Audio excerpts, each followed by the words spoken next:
So let's get on to the best part here. The Lionel Show. This guy. Okay, so we have him up here interviewing Mai Pang, one of the people that John Lennon had a relationship with. On the Lionel Show, on Air America, it was, I can't describe it. I'm going to try to. Always fun. This show also had a Ustream chat. I don't know if Lionel was ever in it himself. I know he had some guys, engineers in the studio that would be in the chat or chatting with people in the chat. But this show, so cool. It's hard to say that he was conspiratorial back then. He definitely dabbled into topics that were of conspiracy nature. He wasn't afraid to talk about JFK or, like I said, John Lennon, having Mai Pang on. But Lionel, I believe back then, was identifying somewhat as a libertarian, which is weird for people of the liberal persuasion, because most liberals I know are not a big fan of libertarians. Now, I'm lucky. I do know some liberals who think there is a future with libertarians. To them, I thank you. But, so Lionel fitting in with Air America was always kind of just a weird fit, but so enjoyable. And it does say here, he began in 2007. I believe he replaced Sam Cedar. Sam Cedar, probably not happy about that. But I was a fan of Sam Cedar, and when Lionel came in, I started listening to Lionel and loved it. And because of the topics he was talking about, because of his talking style, because of his vocabulary, because of his approach to politics, and the more I look back at it, I'm a big fan of just radio in general, and Lionel also a big fan of talk radio. So it seems like maybe I was a fan of him because he actually appreciated what he was doing to a degree that maybe somebody like Sam Cedar might not have had. Sam, definitely a political guy, but in terms of appreciating being behind a mic and having an audience with open ears, I think there was a difference between Lionel and Sam, and I still think there is. But Lionel, like I said, inspired not only the segment we're going to get to, also inspired the name of this podcast, the most important podcast in the world. If you listen to him, you're going to hear him say that. The most important. You'll hear him say it quite a bit, because there are so many things that are important that are just lesser known, lesser talked about, and he definitely digs into that. So here we have Lionel, let's get to it. Podcast of the year this week.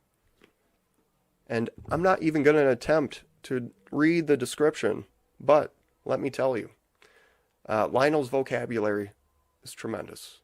It's beyond the average person. And if you think you have a bigger vocabulary, definitely check out Lionel, and for every 5 pounds he lifts, see if you can do 10. And or something like that. Maybe that's unfair. But look at this description. This is Lionel. And so you try to read that, and you will find out why everyone should at least try giving Lionel one listen. Just one. Because not only are you going to learn new words with our short vocabularies that seems like I'm not the only one. I'm not the only one. You know where you stand. But that's why you check out people like Lionel. And at Lionel Nation, here's his YouTube page.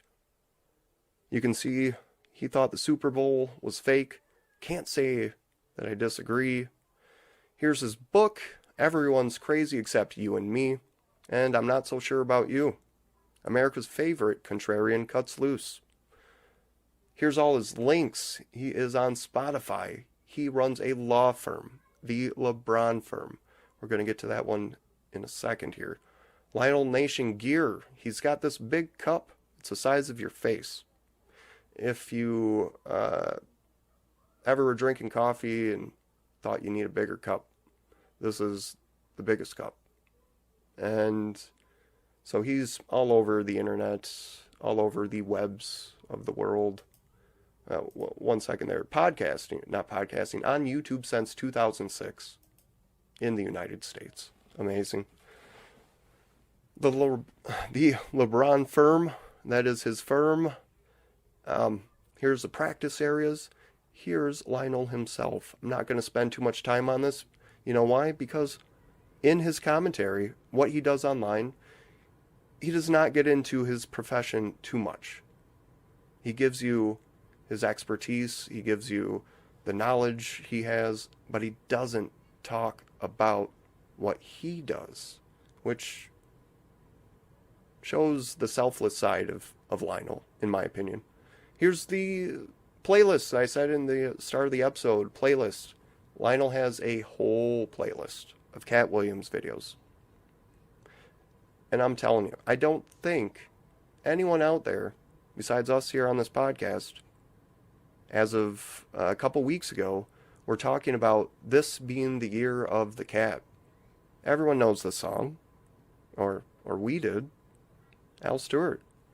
Everybody knows that. But Lionel, perfectly aware of that, and he said, man, this guy Cat Williams is saying something. It is the year for this guy. Not only the year for this guy, but what he's talking about. The revolution. He signaled the revolution of 2024. Some people say that's up for debate. I don't know. But the year of the cat. And so we're going to bring this up here if I can. This is the year of the cat. I'm not talking about Al Stewart in 1976. I'm talking about Cat Williams.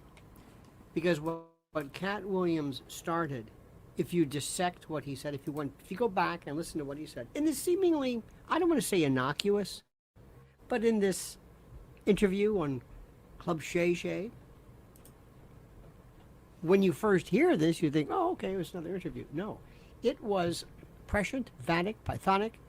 It augured the future. It predicted. It was one of the most important messages ever. As Andrew Breitbart said, that politics is downstream from culture. And if you want to see what's going on in the world, you have to look for different signs and indications and hints and clues and indicia that occur elsewhere. If you want to see where the world is going, listen to music, watch TV, go outside, go to an airport and watch, go to the baggage carousel, look at people. You want to see where society is going? You don't read a book. You go to the mall, find out who's not at the mall. Go to a mall and see who's carrying shopping bags. Notice how many security guards are there. Just you see indications of what's going on. On September the 11th, 2001, I was red-pilled. My life started. I was born again because I was here in New York when everything started, and my life has been on a different trajectory since that date because I realized that there are very powerful people who control the world that are not elected, you never hear about, you never know about, you're never told about. And in fact, there was a concerted effort on the part of a lot of people to make it sound as though you are paranoid or crazy or just plain out of your mind to even suggest for a moment that there exists a group of people who are in charge. And you can look at all levels. With the exception of sports, actual performance, that might be the purest meritocracy. Because you can have installments and sock puppets, and we'll talk about that in a moment. But you've got to perform. LeBron James may be the woke radical left dupe, but he is tremendous talent, and his play and his points speak for himself, no matter how beneficial he is to some group of Illuminati or whatever. By the way, between us, don't use that term. It signals to people that you're crazy. Certain words you don't use. Chemtrails, say geoengineering. Illuminati, Weishaupt. No. talk about the ruling class or the shadow government or the deep state or something, but don't use these words, because these are triggers. These are trigger words and kind of microaggressions for people who have this absolute allergy against and towards anything they consider to be a conspiracy theory. But let's go back to this. Cat Williams talked about comedians stealing jokes, certain actors getting plum jobs, getting the recognition, others who are pretty much dismissed, who are not within the realm. Now you might say to yourself, well, that's entertainment. That's always been. No. These folks are part of a bigger cabal, a consortium, a cadre, a coven of people, a conspiracy, a confederation. Okay? Let me ask you something. Why is Oprah, and you can call him installed, Jason Whitlock talked about the fact that Stephen A. Smith was installed. Because Stephen A. Smith is a cretin. He's a subliterate moron who is there because of his bluster and braggadocious, brio. But the question is, why Oprah? What has Oprah done to amass this wealth? It's never Tyler Perry, Steven Spielberg. Now Steven Spielberg, you can say, well, he's a little different, but sometimes they are warranted. George Clooney, Tom Hanks, great actors, but what propels them in the first place? Bill Gates. Do you believe the story that Bill Gates and, what was his name, Alan, decided to tinker about in their parents' garage, and they said, hey, we have this computer, and I think if we use this particular operating system, we can, well, do you think that had the government wanted to say, okay, that's ours, they could have shut them down in a heartbeat? But it's better to use a dupe, an installed dupe, to be the face of big tech. Offer them riches beyond any comprehension. You will be the face of this. Now move on and put your particular items and your particular devices in homes and businesses all over the world. But make sure that you leave a big hole so that viruses can get in, because we as the government want to be able to tap into this. Do you believe the official story of Facebook? Silicon Valley is absolutely 100% government created, government controlled. When we say government, it's not Washington, but shadow government, the ruling class, the Illuminati, whatever you want to call these people who run the show. In-Q-Tel was the investment arm of this. DARPA later came in. The future, by the way, if you think AI and AGI are fighting, you have no idea. That is the existential threat. We'll get to that later on. But not to digress. Cat Williams came along, and let me explain to you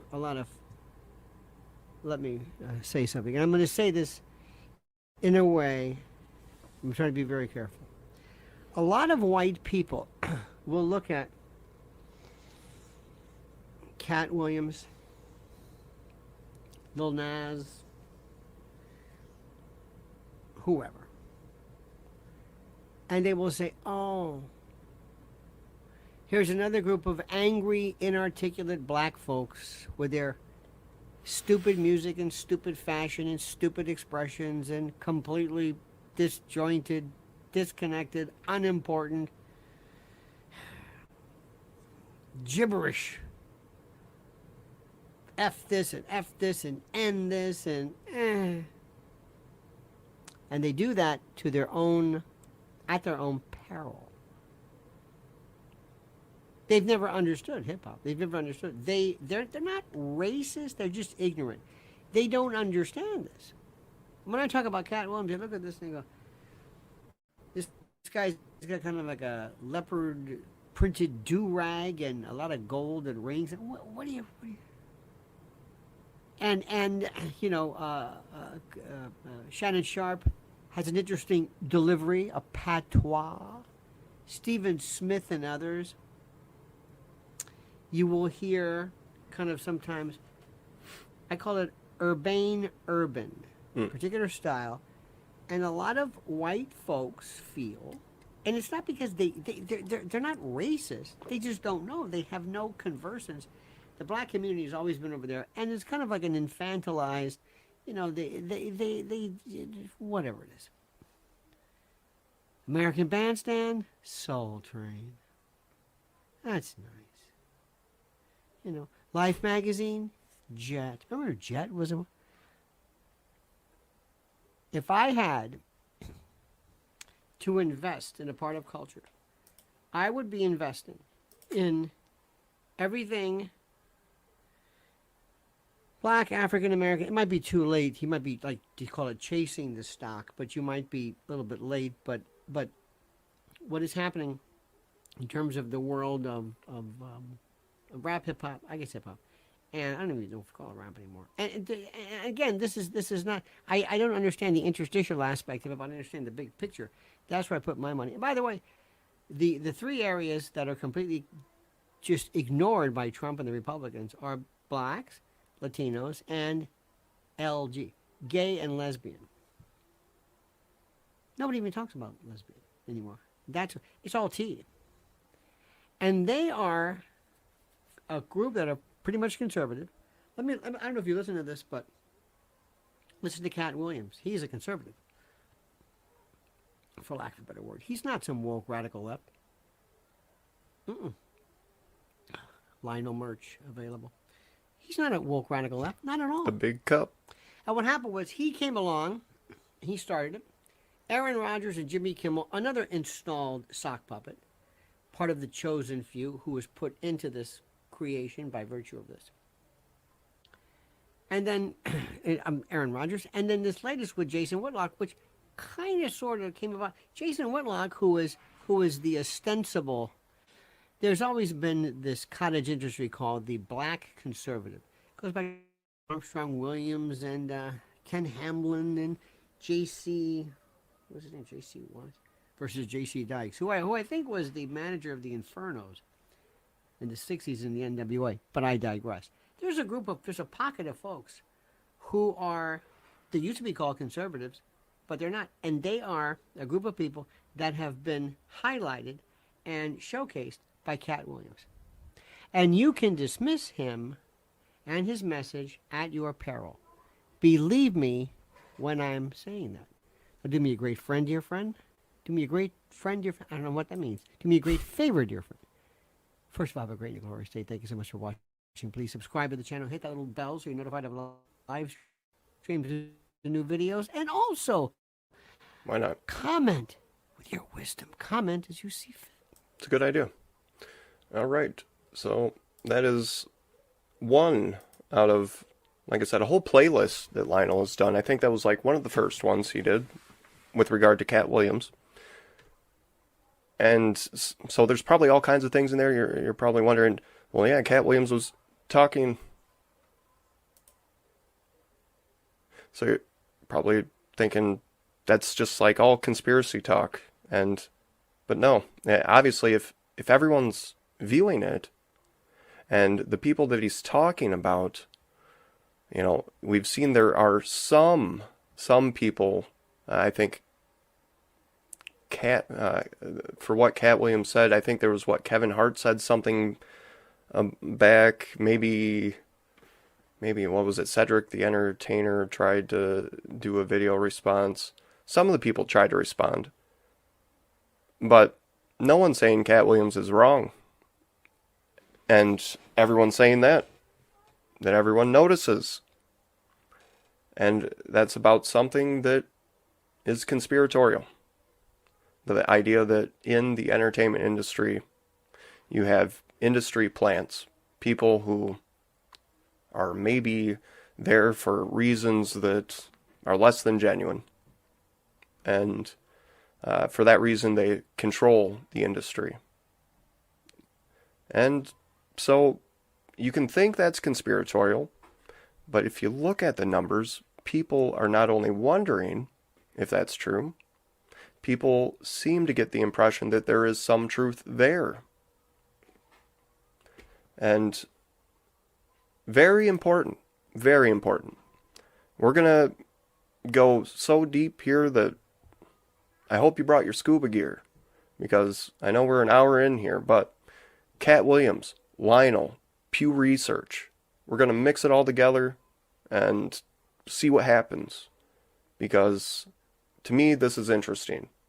What's not interesting is what we have coming up, what we know is coming up for this next election. These are the two guys, right? I mean, maybe it won't be Joe Biden, maybe it won't be Trump, maybe it'll be two people very close to them, very similar to them.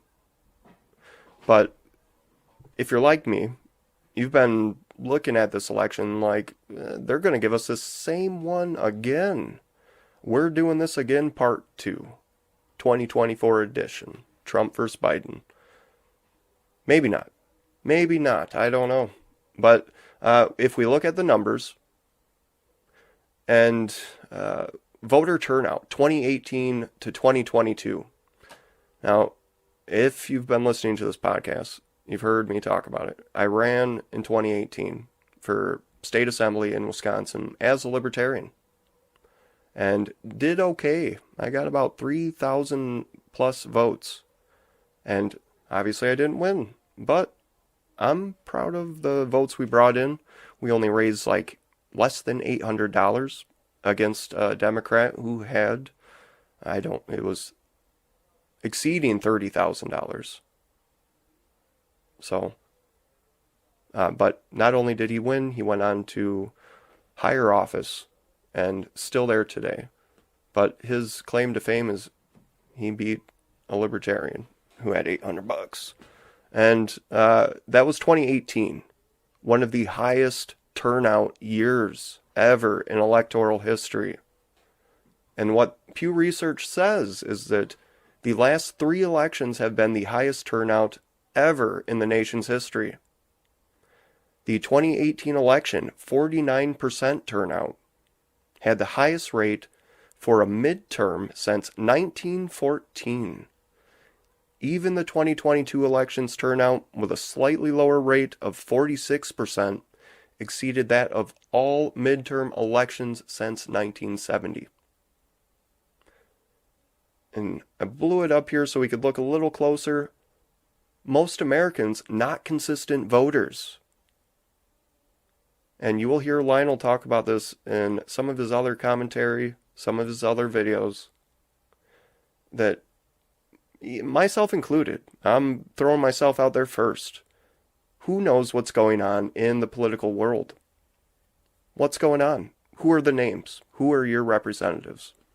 Who's the candidates in this election coming up this year? Did you know they're not on the ballot yet? Did you know there's a process to the whole thing? I know I didn't, and at some point, when I became a candidate, it was learning from firsthand experience. Here are the steps. Here's how an election goes.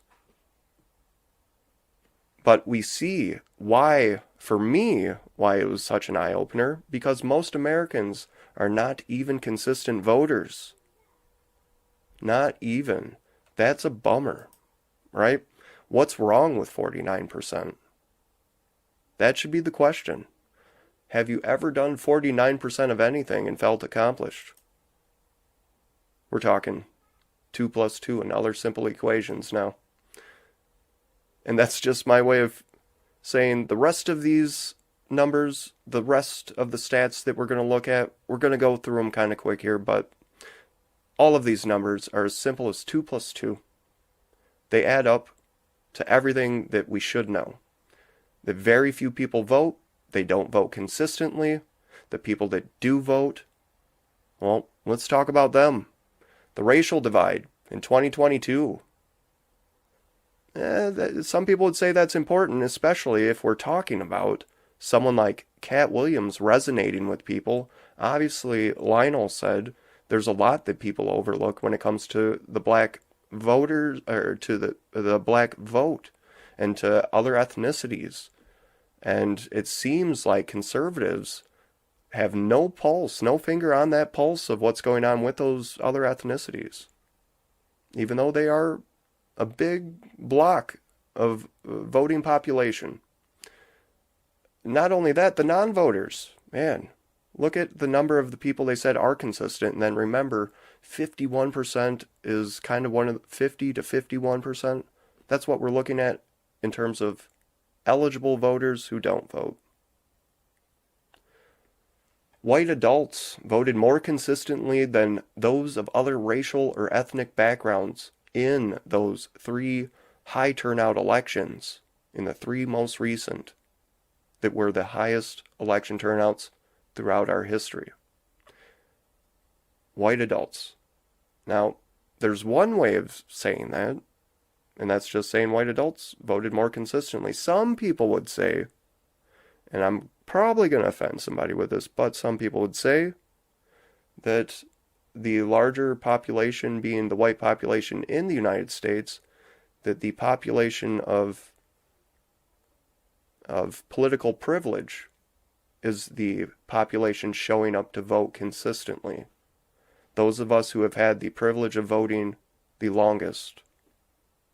Those of us who might have more convenience to vote because of how long we've been able to vote. But, I mean, let's look at a little bit more here. Those with a college degree, white adults without a college degree, strongly prefer GOP candidates and vote at lower rates than those with a degree. Crazy. Who would have thought? So we're talking, remember, a lot of people don't vote. Out of the people that do vote, a lot of them, a big percentage of people that might have gone to college might be doing financially better. We are going to get to that one.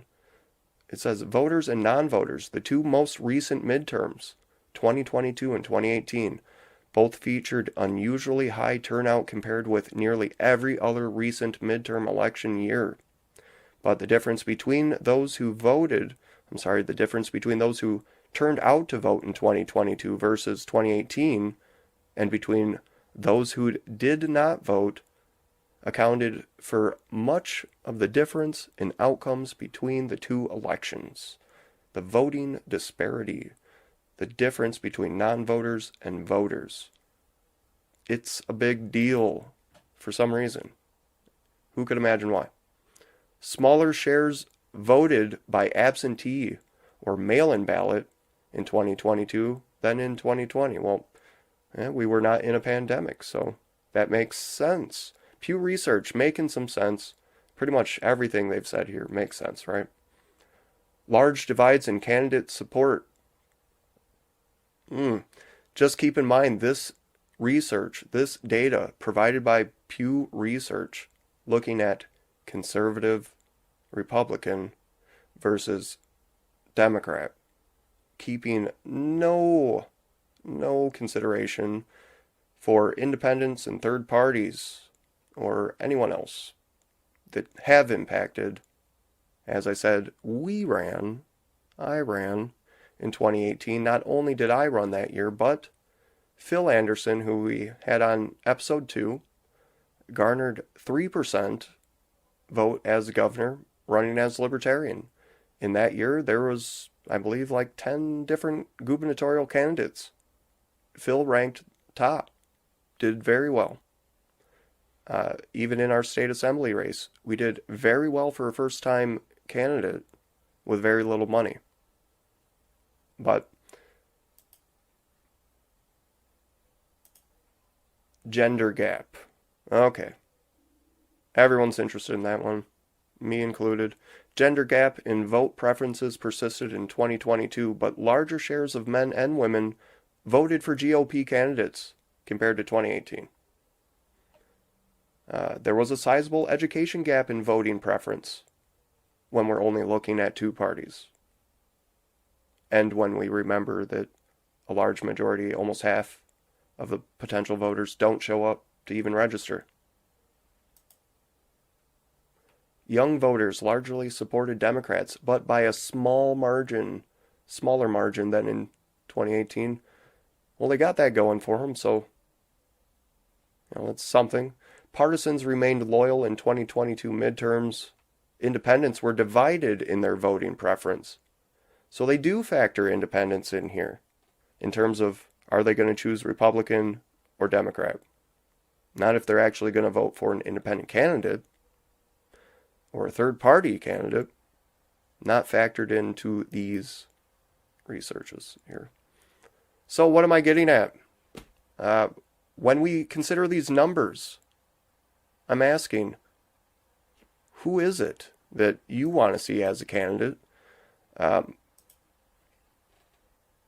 Who out there? For me, I like to imagine, Cat Williams, Lionel, my favorite commentator, someone who has experience with lots of things and is not afraid to talk publicly about anything.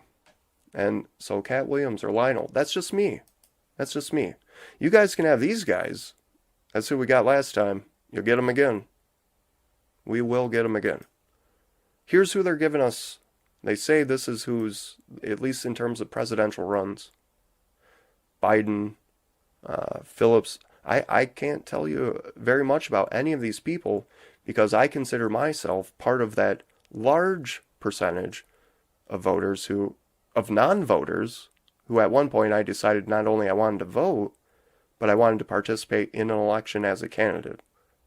But where I subscribe, where I fit in, is in that big population that chooses to not vote. Why are they doing that? Have you ever asked? Because I know some very intelligent people who, when asked that question, they arrive at the conclusion that there's nothing you can do about those people. Forget them. Okay, forget about 50% of the country? That's a recipe that will not work out good very long. But maybe that's why we have the results we keep getting. So here we are. There's your candidates. We see Kennedy on there. They do show some independents, or AKA third parties. Stein from the Green Party, Cornel West, Kennedy, the guy who was once upon a time on Air America radio. All kinds of people dropped out. Ramaswamy, he's out. Mike Pence is out. Hold your tears. All these people are out. The Libertarian Party, if we look in the upper right-hand side, it has a list that goes on, and I gotta say, it's more than I could fit in the screen. I could go to the website and we could scroll down and show you. I'm not going to do that. But there are so many Libertarian candidates running for president this year. Do a Google search, Libertarian candidates running, just see what's going on. Green candidates, Green presidential candidates, there is a good list there. It's by no means a short list. Not as big as the Libertarian Party, but definitely something worth looking at. Here it is, the vision. You guys know I like messing with the AI art, and that's, we imagined Cat Williams as a philosopher. Let's imagine him as, this is what happens when you ask AI art to imagine Cat Williams as a vice president. Or Willie Nelson as president. They give you that tan background and a tan hat and a tan jacket and I don't know. But imagine, who do you want as a candidate versus who they keep telling us the candidates are? It's a big disconnect. Huge. I don't know how we're going to fix it. I really don't. Who would you prefer? That is the closing question.